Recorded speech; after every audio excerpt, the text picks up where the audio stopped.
Ang malaking bato sa kalsada.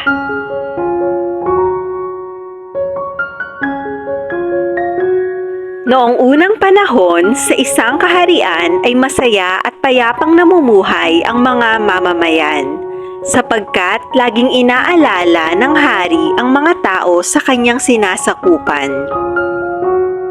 Isang araw ay naisip ng hari na magbigay ng tulong sa may mga mabubuting kalooban at may pagmamalasakit sa kaharian.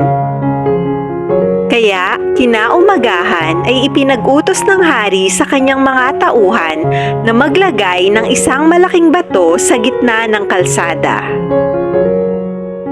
Agad na ginawa iyon ng kanyang mga tauhan. Lingid sa kanilang kaalaman ay palihim na naglagay ang hari ng mga ginto sa ilalim ng malaking bato. Tahimik lamang na nakamasid ang hari mula sa palasyo.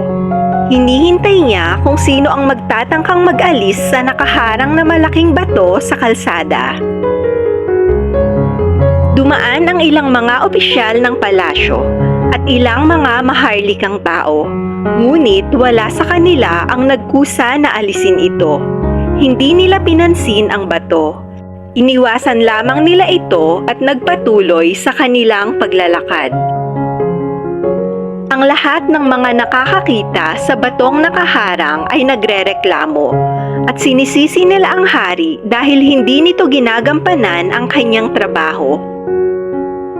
Ilang sandali pa ay may dumaan na magsasaka na may mabigat na pasan sa kanyang likod. Sa paglapit niya sa malaking bato ay huminto siya at inilapag ang kanyang mga dalang gulay. Pagkatapos ay buong lakas niyang itinulak ang malaking bato. Hanggang sa wakas ay nagtagumpay siya na maialis ang nakaharang na bato sa kalsada. Nang akmang kukunin na niya ang inilapag niyang mga gulay, ay napansin niya na may isang maliit na sako sa lugar kung saan naroon ang bato. Nagulat siya nang buksan niya iyon na naglalaman ng napakaraming mga gintong barya at napansin niya na may isang liham na nakalakip dito mula sa hari at nagsasabing, ang mga gintong bariyang ito ay para sa taong nagtanggal ng malaking bato sa daanan.